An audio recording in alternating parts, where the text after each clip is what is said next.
ரிஷப லக்னத்துக்கு அதிபதிய சுக்கிரனா வரும்போது மிகப்பெரிய செல்வ நிலை இருக்கக்கூடிய ஒரு சூழல் அவங்களுக்கு உண்டு. ஒரு விஷயத்தை எவ்வளோ நுட்பமா எவ்வளோ நுணுக்கமா எப்படி சொகுசா இருந்துக்கிட்டே செய்ய முடியும் அப்படின்றது அவங்களுக்கு தெரியும். வேகம், விவேகம், பேரன்பு, பெரும் கருணை, அதே சமயத்தில் ஆளுமை. பணம்ங்கிறது நீங்க கேட்கவே தேவையில்லை, வந்து கொட்டுவாங்க. நீங்க பணம் என்றதுக்கு நேரம் இல்லாம உட்காந்துருக்கு. இந்த உழைப்பை நோக்கி அந்த பயணத்துல நீங்க வேற வழியில போயிடக்கூடாது. கர்மாவின் பிடியில் சிக்கி நீங்க உங்களுடைய வாழ்க்கையை, உங்க நேரத்தை, உங்க பொன்னான காலத்தை, எனர்ஜியை, உங்க படிப்பையோ திறமையோ நீங்க வீணடிச்சிடக்கூடாது. பணம் இல்லாம நீங்க தத்தளிச்சிடக்கூடாதுன்றதுக்காக தான் அந்த ஜாதகம் ஜோதிடம் இருக்கு. இதை பிடிங்க.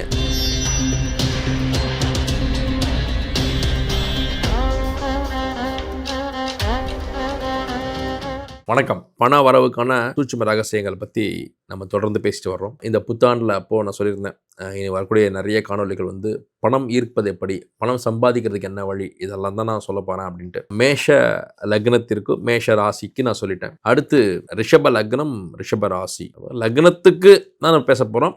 ராசினரும் நீங்க பயன்படுத்திக்கலாம். ரிஷப லக்னமாவோ ரிஷப ராசியாவோ இருக்கீங்க அப்படின்னா உங்களுடைய அந்த பணம் வரவுக்கான ஸ்தானங்களை இயக்கி நீங்க ஜெயிக்கிறதுக்கு நான் வழி சொல்ல போறேன். முதல்ல இந்த ரிஷப ராசி, ரிஷப லக்னத்தார் அவங்க எப்படின்றத நான் சொல்றேன்.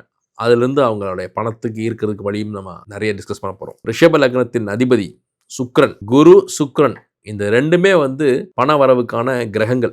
அப்ப அதுல ரிஷப லக்னத்துக்கு அதிபதிய சுக்கிரனா வரும்போது மிகப்பெரிய செல்வ நிலை இருக்கக்கூடிய ஒரு சூழல் அவங்களுக்கு உண்டு. எப்பவுமே லக்னத்துக்கு 2ஆம் இடமே வந்து வருமான ஸ்தானம். இது காலபுருஷ தத்துவத்துக்கு 2ஆம் இடம், அது சுக்கிரன். அப்போ இந்த ரிஷப லக்னம், ரிஷப ராசினர் பாத்தீங்கன்னா ஸ்மார்ட் ஒர்க்குக்கு பேர் போனவர்கள். அவங்க அதிகமா வந்து வேலை செய்யற மாதிரியே தெரியாது, ஆனா வேலை செஞ்சிருப்பாங்க. ஒரு விஷயத்த எவ்வளவு நுட்பமா எவ்வளவு நுணுக்கமா எப்படி சொகுசா இருந்துகிட்டே செய்ய முடியும் அப்படின்றது அவங்களுக்கு தெரியும். நீங்க இந்த ரிஷபத்தை எடுத்துக்கிட்டீங்கன்னா அவங்க கிட்ட ஒரு ஆளுமை பண்பு இருக்குங்க. ஒரு விஷயத்தை எப்படி ஒரு லீடர்ஷிப் குவாலிட்டியோட நம்ம வந்து முன்னெடுத்து செய்யறது அப்படிங்கிற அந்த நுணுக்கமும் உங்களுக்கு தெரியும். அதுல வந்து ஒரு உச்சபட்ச ஒரு அன்பையும், ஒரு தாய்மை உணர்வையும், ஒரு இரக்க குணத்தையும், ஈகை பண்போடும் அந்த விஷயத்தை செய்யணும்னு நினைப்பாங்க. இப்போ பணம் சம்பாதிக்க முடிவு பண்ணிட்டா கூட அதில் அவங்ககிட்ட ஒரு ஆளுமையும் ஒரு அதிகார பண்பும் இருக்கும். அதே சமயத்தில் அதில் இருக்கக்கூடிய அத்தனை பேரையும் வந்து அரவணைத்து செல்லக்கூடிய அந்த பண்பும் உங்கள்கிட்ட இருக்கும். 2வது வேகமாக செயல்படுறது. வேகம், விவேகம், பேரன்பு, பெரும் கருணை,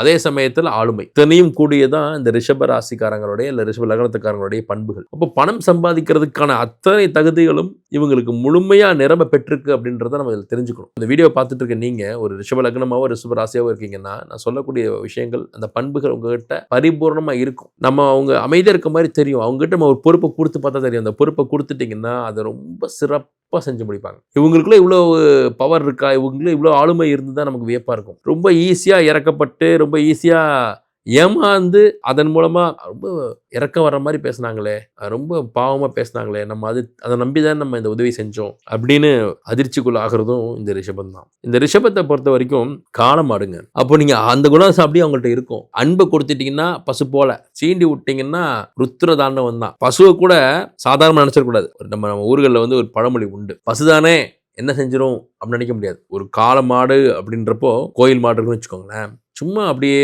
ஊருக்குள்ள வந்து அப்படியே உள்ள வரும், நினைச்ச இடத்துல சாப்பிடும், குடிக்கிற தண்ணி வச்சிருப்பாங்களே அதை குடிச்சிட்டு போகும். குழந்தைகள் அதுல ஏறி விளையாடுவாங்க. அந்த கோயில் காளைன்னு சொல்லக்கூடிய அந்த காளைகள் வந்து படுத்திருக்குன்னா அது மேல குழந்தைகளே விளையாடிட்டு இருப்பாங்க. ஆனா அது வந்து ஒரு முரட்டு காளையா தான் இருக்கும். ஆனா குழந்தைகள்ன்ற ஒண்ணுமே பண்ணாது. இதெல்லாம் ஆச்சரியங்க. களத்துல இறங்கிருச்சுன்னா கொலைவெறி தாக்குதலை செஞ்சு அந்த வெற்றியை வந்து தனதாக்கி கொள்ளும். அதே போல தன் மீது அன்பு செலுத்துறாங்க, தன்னை நல்லா பார்த்துக்கிறாங்க, தனக்கு வேண்டியதெல்லாம் செய்கிறாங்க அப்படின்னா அப்படியே குழந்தை போல தனக்கானவர்களிடம் ரிஷப லக்னத்தார், ரிஷப ராசினர் வந்து ஒரு குழந்தை போல சரணடைஞ்சிருவாங்க. மாடு மாதிரி உழைக்கணும்னு சொல்லுவாங்க இல்லையா, அந்த ரிஷபராசி ரிஷப லக்னத்துக்கு மாடு போல் உழைப்பதற்கும் பொதி சமைப்பதற்கும் குடும்பத்திற்காக எல்லா பாரத்தையும் தனதாக ஏற்றுக்கொண்டு தன் தோள்களில் அந்த பாரத்தை சுமக்கக்கூடிய அந்த தியாக உள்ளமும் இந்த ரிஷபராசி ரிஷப லக்னத்தார் தான். எவ்வளவு அடிச்சாலும் உனக்கு சொரணை இல்லையா அப்படின்னு கேட்போம் இல்லையா, அந்த தன் மீது அன்பு செலுத்துபவர்கள் இல்ல தனக்கானவர்கள்ட்ட சூடு சொரணையற்று அவங்கள வாழ முடியும். அன்பு கொடுத்துட்டாங்க, நம்மளுடைய எதையுமே அவங்களுக்கு காட்டிக்க வேண்டிய அவசியம் இல்லை, பணிஞ்சு போகலாம், தாழ்ந்து போகலான்னு இருக்கும். அன்புக்கு அடிமை, சந்திரன் உச்சம் பெறக்கூடிய வீடு இல்லையா? அப்போ அவங்க கிட்ட வந்து பணிந்து போகிறது, தாழ்ந்து போகிறது, அன்புக்கு அடிமையாக இருக்கிறது, இதெல்லாம் இருக்கும். ஆனால் தான் ஏமாற்றப்பட்டு விட்டோம், அன்பின் பேரால் தன்னை ஏமாற்றி விட்டார்கள் அப்படின்னா ரொம்ப உக்கிரமாக தன்னுடைய கோபத்தை வெளிப்படுத்திடுவாங்க. அவங்க கோபத்தை வெளிப்படுத்தினாங்கன்னா நாம சரணடைவதை தவிர வேற வழியே இல்லைங்கிற மாதிரி கோவப்படுவாங்க. ஏன்னா சாது மிரண்டால் காடு கொள்ளாதுங்கிற மாதிரி தான் இவங்களோட குணாதிசயம். சரி, இப்போ இந்த குணாதிசயத்தில் எதுக்கு நம்ம பேசுகிறோம் அப்படின்னா, இந்த குணாதிசயம் கொண்டவர் தான் பணம் சம்பாதிக்கணும்னு இப்போ இந்த வீடியோ பார்த்துட்டு இருக்காரு இல்லைங்களா? அப்போ ஒரு ரிஷப ராசி, ரிஷப லக்னத்தார் வந்து இந்த குணாதிசயத்தை இருக்க போறீங்க லைஃப் லாங்கு. இந்த குணங்களை வச்சுட்டு இங்கே சம்பாதிக்கணும். அதுக்கு என்ன வழி இல்லையா? இது என்ன ஒரு ஆச்சரியம் அப்படின்னா, லக்னத்திலேருந்து 2, 5, 8, 11 இந்த ஸ்தானங்கள் இது ரொம்ப முக்கியம். இந்த ஸ்தானங்கள் பார்த்தீங்கன்னா லக்னத்துக்கு 2ஆம் இடம் அப்படிங்கிறப்ப ரிஷப லக்னத்துக்கு 2ஆம் இடம் மிதுனம். இதில் பார்த்தீங்கன்னா இந்த உபய ராசிகள் எல்லாமே இவங்களுக்கு பணம் வரக்கூடிய ஸ்தானங்கள். மிதுனம், கன்னி, தனுசு, மீனம். அதில் 2 வீடு வந்து புதன் வீடாகவும் 2 வீடு குரு வீடாகவும் வரும். ஏன்னா உபயராசிகள் வந்து 2 புதன் 2 குரு. புதனையும் குருவையும் இவங்க சரியாக ஆக்டிவேட் பண்ணிட்டாங்கன்னா பணம் வந்துருங்க. பெரும் பணத்தை குறிக்கக்கூடியது தான் குரு. அப்போ புத்தி கூர்மையை குறிக்கக்கூடியது புதன்.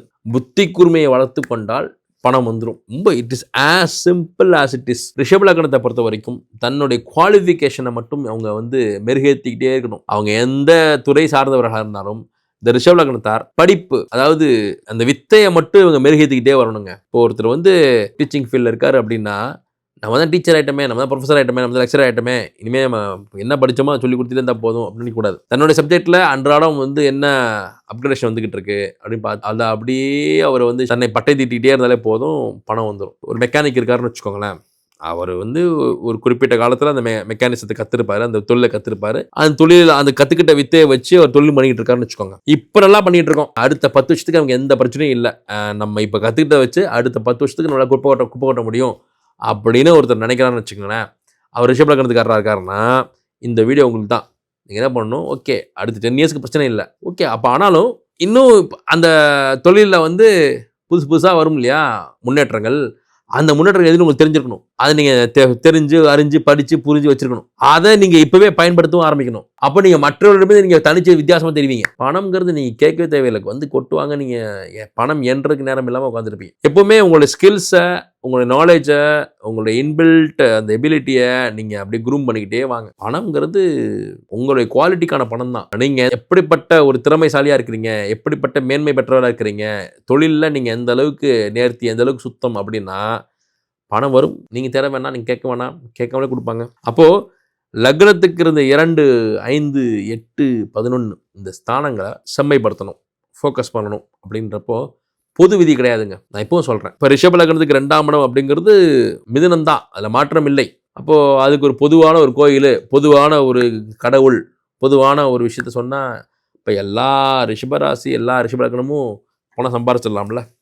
அப்படி கிடையாது. உங்கள் ஹோரோஸ்கோப், உங்களுடைய ஜாதகம், உங்களுடைய சுய ஜாதகம் அதுதான் இங்கே பேசும். உங்கள் சுய ஜாதகத்தில் உங்கள் லக்னத்துக்கு 2ஆம் இடம் மிதுனம், ஓகே.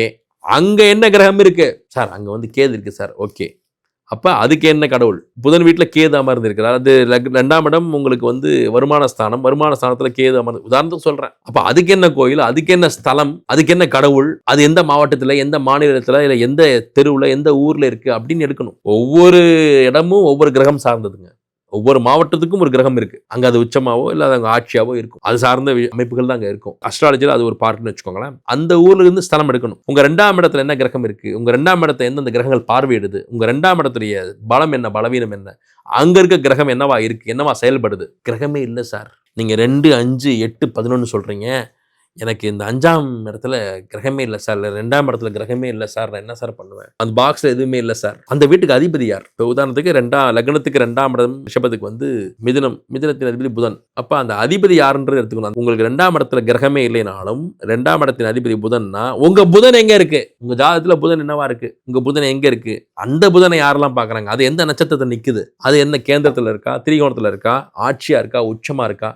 இதெல்லாம் பார்க்கணும். அப்ப அதுக்கு தகுந்தபடி உங்களுக்கென்று பிரத்யேகமாக உங்கள் ஹோரோஸ்கோப்ல நீங்க ஜெயிக்கிறதுக்கு எந்த கோயில் போகணும், நீங்க ஜெயிக்கிறதுக்கு எந்த ஊருக்கு கோயிலுக்கு போகணும், எந்த ஸ்தலத்துக்கு போகணும், அது எந்த கிழமையில, எந்த நாள்ல, எந்த முகூர்த்தத்துல, எந்த திதியில போகணும், இதெல்லாம் பார்த்து அப்படி தேர்வு செய்து தேர்ந்தெடுத்து துல்லியமாக அப்படி பாயிண்ட் பிளாக்கா நீங்க அந்த கோயிலுக்கு அந்த நாள்ல அந்த கிழமையில போகும்போது தான் இந்த 2ஆம் இடமோ 5ஆம் இடமோ 8ஆம் இடமோ 11ஆம் இடமோ உங்களுக்கு பணம் வரக்கூடிய ஸ்தானங்கள் ஆக்டிவேட் ஆகி உங்களுக்கு பணம் வருங்க. கோயில் பணம் வந்துருமா சார்? இது கேள்வி கேட்பாங்க. இப்போதும் சொல்கிறேன், உழைத்தால் தான் பணம். உழைக்கத்தான் போறீங்க, உழைக்கணும் தான் சொல்லிக்கிட்டு இருக்கோம். இந்த உழைப்பை நோக்கி அந்த பயணத்துல நீங்க வேற வழியில போயிடக்கூடாது. கர்மாவின் பிடியில் சிக்கி நீங்க உங்களுடைய வாழ்க்கையை, உங்க நேரத்தை, உங்க பொன்னான காலத்தை, எனர்ஜியை, உங்க படிப்பையோ திறமையோ நீங்க வீணடிச்சிடக்கூடாது. பணம் இல்லாம நீங்க தத்தளிச்சிடக்கூடாதுன்றதுக்காக அந்த ஜாதகம் ஜோதிடம் இருக்கு. இதை புடிங்க. இப்படி இந்த கோயிலுக்கு போனீங்கன்னா என்ன ஆகும்னா, உங்களுக்கு கர்மா விலகி உங்களுக்கான அந்த பாதை புலப்படும், கண்ணுக்கு தெரியும். என் கண்ணை மறைச்சிச்சு சார் அப்படின்னு தான் சொல்லுவாங்க. தவறு நடந்து போச்சு, கண்ணுக்கு தெரியாமல் நடந்து போச்சு சார், என்ன மீறி நடந்துச்சு சார், அதான தவறுங்கிறது. அப்போ நீங்க இந்த கஷ்டத்தை அனுபவிக்கணும்னு உங்க திரை போட்டு மறைச்சிருக்கோம், கண்ணை மறைச்சிரும், வழி தெரியாம தவறான வழியில போவீங்க. அப்ப இந்த ஸ்தலத்துக்கு போகும்போது கர்மா கழியும். உங்களுக்குரிய ஹோரோஸ்கோப்ல உங்களுக்குரிய உங்க பணம் வரதுக்கான கோயில் என்னன்றது உங்க ஹோரோஸ்கோப்ல இருக்கும்.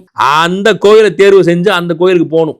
பணம் வரும். எப்படி வரும்? பணம் சம்பாதிப்பதற்கான சூழலும் சந்தர்ப்பமும் வாய்ப்புகளும் அதை நோக்கி அந்த பயணமும் உங்களுக்கு ஏற்படும். அதுக்கான மனிதர்கள் வருவாங்க, அதுக்கான உதவிகள் கிடைக்கும், அதுக்கான வாய்ப்புகள் கிடைக்கும், வேலை கிடைக்கும், தொழில் அமையும், ஒரு லோன் கிடைக்கும், இல்லை ஒரு நண்பர் உதவி செய்வார், இல்லை ரொம்ப நாளாக கிடைக்காம இருந்த பணம் கிடைக்கும், அதை வச்சு ஒன்று பண்ணுவீங்க, பணம் வந்துடும். அங்கதான் லாக் இருக்கும். இந்த லாக் ஓபன் பண்றது தான். நிறைய செல்வம் நிறைந்த ஒரு அறை இருக்கு, அந்த அறைக்கு ஒரு பூட்டு இருக்கு. அந்த பூட்டுக்கான சாவி தான் ஜோதிடம். சாவி கொடுத்துட்டா திறக்க போறீங்க, உள்ள போக போறீங்க, அந்த செல்வம் உங்களுக்கு அகப்பட போகுது. அவ்வளவுதான். Proven result. என்னுடைய ஃபேஸ்புக் எடுத்து பாருங்க, நிறைய ப்ரூவன் ரிசல்ட்ஸ் என்னுடைய கிளைண்ட்ஸ் நிறைய பேருக்கு வெற்றி அடைச்சு அந்த வெற்றி அவங்க பகிர்ந்து இருக்கிறாங்க. அந்த பகிர்ந்து அந்த ஸ்கிரீன்ஷாட்ஸ் நான் போட்டிருக்கேன், எடுத்து பாருங்க. எதற்குன்னா இது யூனிவர்சல் ஃபேக்ட். யார் தன்னுடைய 2, 5, 8, 11 இயக்கினாலும் பணம் வருங்க. வருமான ஸ்தானத்தையோ, மறைமுக வருமான ஸ்தானத்தையோ, முதலீடுகள் மூலமா வரக்கூடிய பூர்வ புண்ணிய ஸ்தானத்தையோ, இல்ல லாபஸ்தானத்தையோ இருக்கும்போது பணம் வரும். ஆனா பொது விதி இல்லை. 11ஆம் இடம்ன்றதுதான் பொது விதி. ஆனா ஒவ்வொருத்தருக்கும் 11ஆம் இடம் வேற வேற இல்லையா? உங்க 11ஆம் இடம் வேற, என்னுடைய ஜாதகத்துல இருக்க 11ஆம் இடம் வேற, இன்னொருத்தருடைய 11ஆம் இடம்ங்கிறது வேற. 11ஆம் இடம்ங்கிறது லாபஸ்தானம்ங்கிறது தான் பொதுவே தவிர எல்லாருக்கும் ஒரே லாபஸ்தானம் கிடையாது. எனக்கும் 5ஆம் இடம் கன்னி, என்னுடைய நண்பருக்கும் 5ஆம் இடம் கன்னி தான். நாங்க 2 பேருமே ரிஷப லக்னம் தான். இப்ப நாங்க 2 பேருக்கும் ஒரே கோயிலா சார்? கிடையாது. எப்படி ஒன்னா இருக்க முடியும்? அவருடைய 5ஆம் இடம் என்னவா இருக்கு, உங்களுடைய 5ஆம் இடம் என்ன இருக்கும்? உங்க பூர்வ புண்ணியம் வேற, அவருடைய பூர்வ புண்ணியம் வேற இல்லையா? 2 பேருக்கு எப்படி ஒரே கோயில் வரும்? அப்ப அவருக்குன்னு ஒரு கோயில், உங்களுக்கு ஒரு கோயில், அவருக்கு ஒரு தெய்வம், உங்களுக்கு ஒரு தெய்வம், அப்படிதான் வரும். ஜாதகமே இல்லை சார் எனக்கு, பிரசனம் போட்டு பார்க்கணும், பிரசன சாட்டு, ஜாமக்கோல் பிரசன்னம் போட்டீங்கன்னா அங்கே உங்களுக்கு எந்த கோயில், எந்த ஸ்தலம், எந்த ஊரில் இருக்குது, அது என்னைக்கு போகணும், எப்போ போகணுன்றது எடுத்து கொடுத்துட முடியும். அங்கே போகணும். அது உங்கள் ஹோரோஸ்கோப்பில் தான் இருக்கும். இங்கே பொது பலனே கிடையாதுங்க. பொது பலன் ஒரு 20%, 30% வேலை செய்யும், அவ்வளோதான். நீங்கள் கேட்குற அந்த புத்தாண்டு பலன்கள், இந்த குரு பயிற்சி பலன்கள், இதெல்லாமே பொது பலன்கள் தான். அது ஒரு 20-30% தான். பட் துல்லியமாக ஜெயிக்கணும், கில்லி மாதிரி அப்படியே அடித்து ஜெயிக்கணும், சொல்லி அடித்து ஜெயிக்கணும், சொல்லி ஜெயிக்கணும் அப்படின்னா உங்கள் ஹோரோஸ்கோப்பில் இருக்கக்கூடிய அந்த ஸ்தானங்களில் என்னென்ன கிரகங்கள் இருக்குது, எந்தெந்த அமைப்பில் இருக்குன்னு பார்க்கணும். ஒருத்தருக்கு 5ஆம் இடத்துல கிரகம் இருக்கும், இல்லாமலும் இருக்கும். இருந்தால் என்ன பலன், இல்லைன்னா என்ன பலன், அந்த வீட்டை எந்தெந்த கிரகங்கள் பார்க்குது. உங்கள் ஹோரோஸ்கோப் அப்படியே அனலைஸ் பண்ணிக்கிட்டே இருக்கணும். நிறைய விஷயங்கள், நிறைய தீர்வுகள், விடைகள் அதில் தான் இருக்குது. அதை அப்படியே நூல் பிடிச்ச மாதிரி போகணும். அப்படி போனால் வெற்றி கிடைக்கும், நிச்சயமாக பணம் சம்பாதிக்க முடியும். ஸோ உங்களுக்கு பணம் ஈட்டுவதற்கு உங்களுக்கு புதனும் குருவினும் தங்களுடைய பணஸ்தானங்களாக வருது. அந்த வீடுகளில் இருக்கக்கூடிய கிரகங்கள் என்னன்றது பாருங்க. நீங்கள் என்னிடம் ஜாதகம் பார்த்தாலும் சரி, இல்லை வேற எந்த ஜோதிடத்தில் பார்த்தாலும் சரி, நீங்கள் இந்த மாதிரி அணுகுமுறையோட போங்க. எனக்கு சார் என்னோட 2ஆம் இடத்தை ஆக்டிவேட் பண்ணணும் சார், அதுக்கு என்ன கோயில்னு சொல்லுங்க, 8ஆம் இடம் என்ன, அதை எடுத்து தர்றதுங்கிறது ஒரு கலை. அந்த கோயிலுக்கு போனால் பணம் வரும். பணம் சம்பாதிக்கிறதுக்கான வாய்ப்புகளும் சந்தர்ப்பங்களும் சூழல்களும் ஏற்பட்டுரும். அவ்வளோதான். It is as simple as it is. ஆனால் take it very seriously. Go analyse your horoscope and get which temple gives you money. அங்கே போங்க, அந்த கோயிலுக்கு போங்க, பணம் வரும். உங்களோட பொருளாதார சிக்கலேருந்து வெளில வந்துடுவீங்க, கடன் சுமையிலேருந்து வெளில வந்துடுவீங்க. நான் கடன்ற வார்த்தை பயன்படுத்த மாட்டேன். செல்வம் சேரும். அதன் மூலமாக ஒரு செல்வ செழிப்பான வாழ்க்கையை நீங்கள் வாழ முடியும். வாழ்த்துக்கள்.